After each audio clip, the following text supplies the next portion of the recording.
வணக்கம். இந்த பதிவையும் பெண்கள் தவிர்த்து கொள்ளலாம்.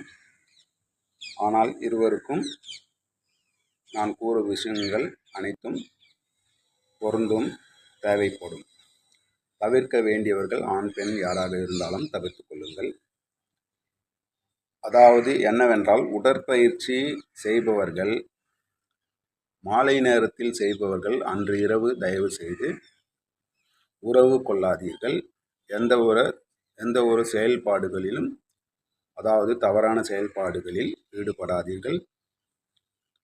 காலையில் செய்பவர்கள் மாலையில் வைத்து கொள்ளலாம், அது சிறப்பாக இருக்கும்.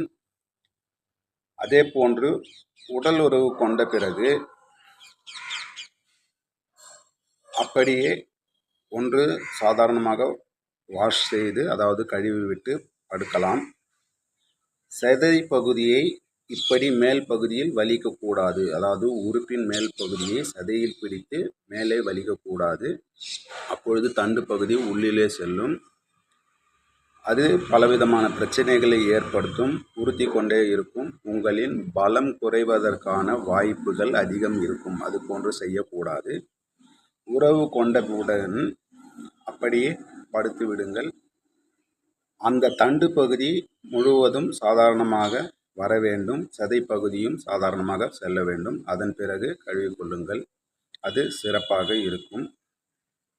அது மென்மேலும் உங்களுக்கு பலத்தை அதிகரிக்கும். ஆண் உறுப்பு உங்களுக்கு எப்படி பயிற்சிகள் செய்வதனால், அதாவது சாதாரண பயிற்சினால் உங்களுக்கு நீளம் அதிகமாக இருக்கும். அதிகப்படியான வெயிட்டு செய்தால் நீளம் குறைவாக இருக்கும், அடர்த்தி கனமாக இருக்கும். அதிக கனமாக இருக்கும், நீளம் குறைவாக இருக்கும். சாதாரண பயிற்சியில் நீளம் அதிகமாக இருக்கும், கனம் குறைவாக இருக்கும். ஆனால் பலம் உங்களுக்கு சாதாரண பயிற்சிகளில் நிச்சயம் அதிகமாக இருக்கும். நீங்கள் தவறான இடங்களில் செல்வதனால் உங்களின் செயல்பாடுகள் அனைத்தும் தவறான பயிற்சிகள், அதாவது எந்த ஒரு பொருட்களையும் பயன்படுத்தி செய்யக்கூடாது, இயற்கையாக இருக்க வேண்டும். பலருக்கு இரவில் சாதாரணமாக வெளியேறும், அதுபோன்று ஏறக்கூடாது. மாதத்தில் ஒரு முறை 2 முறையாவது உடலில் இருந்து வெள்ளை நீரை, அதாவது விந்துக்களை வெளியேற்ற வேண்டும். இல்லை என்றால் உடல் உபாதைகள் நிச்சயம் உங்களுக்கு எப்பொழுதும் இருக்கும். அது இயற்கையான முறையில் இருக்க வேண்டும். எந்த விதமான செயற்கையான செயல்பாடுகள், அதாவது பொருட்கள் பயன்படுத்தக்கூடாது. இது உங்களுக்கு நல்ல பலன்களை கொடுக்கும். தயவு செய்து நினைவு வைத்துக் கொள்ளுங்கள். சதை பகுதியை எந்த காரணம் கொண்டும் மேலே வலித்து தண்டு பகுதியை உள்ளே இறக்கக்கூடாது. அது உங்களுக்கு பல பிரச்சனைகளை ஏற்படுத்தும். அதே போன்று குளிக்கும்போது உங்களுக்கு அந்த உறுப்பை வைத்து இன்றைய பொழுது எப்படி இருக்கும் என்று நீங்கள் கணித்து கொள்ளலாம். அது நன்கு பயிற்சி செய்பவர்கள் அறிந்து கொள்ளலாம்.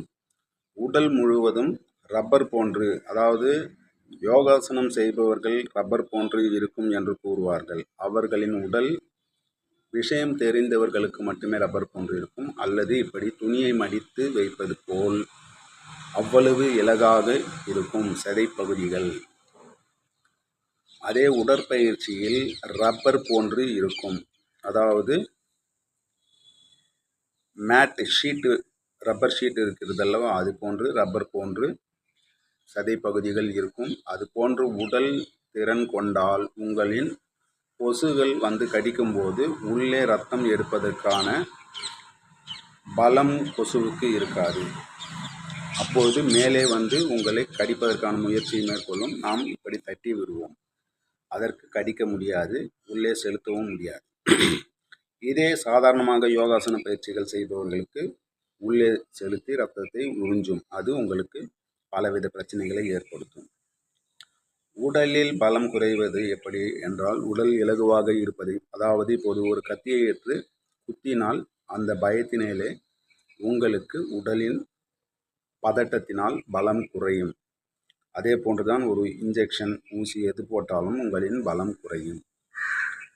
அது போன்ற விஷயங்களை உடற்பயிற்சி செய்வதனால் பலவிதமான பிரச்சனைகளை உங்களுக்கு தவிர்த்து கொள்ளலாம். அதற்கு என்று உடற்பயிற்சி செய்வதனால் கத்தியால் குத்தினால் பலம் குறையுமா குறையாதா என்று கேட்காதீர்கள். அதில் உங்களுக்கு மனது நம் திடப்படுத்துவதனால்தான் பலம் அதிகரிக்குமே தவிர உடல் பலம் நிச்சயம் குறைவாக தான் இருக்கும். எதிர்கொள்ள வேண்டிய விஷயங்கள் அதில் பல இருக்கின்றன. உங்களுக்கு ஏதேனும் சந்தேகங்கள் இருந்தால் நிச்சயமாக கமெண்ட் மூலியம் என்னிடம் கேளுங்கள். உங்களுக்கு நான் கூறுகிறேன். இதுவரை பல பதிவுகளை நான் போட்டு உள்ளேன். யாரும் எந்த விதமான கருத்துக்களும் கேட்பது இல்லை. எந்த விதமான புகார்களும் இதுவரை இல்லை. உங்களுக்கு நிச்சயமாக ஏதேனும் பிரச்சனைகளில் கருத்துக்கள் தேவைப்பட்டால் எனக்கு தெரிந்தவரை உங்களுக்கு பதிவு மூலம் தெரியப்படுத்துகிறேன். இந்த பதிவுகள் நல்ல பயன் உள்ளதாக இருக்கும் என்று உங்களுக்கு தெரியப்படுத்திக் கொள்கிறேன். இப்பொழுது இந்த 2 பதிவுகளையும் பார்த்தவர்கள் ஏற்கனவே இது போன்று துணியை வைத்து 2 பதிவுகள் போட்டிருப்பேன். அந்த பதிவுகளில் மிக விளக்கமாக சில விளக்கங்களை கூறியிருப்பேன். அதையும் பார்த்து பல விஷயங்களை தெரிந்து கொள்ளுங்கள். வணக்கம்.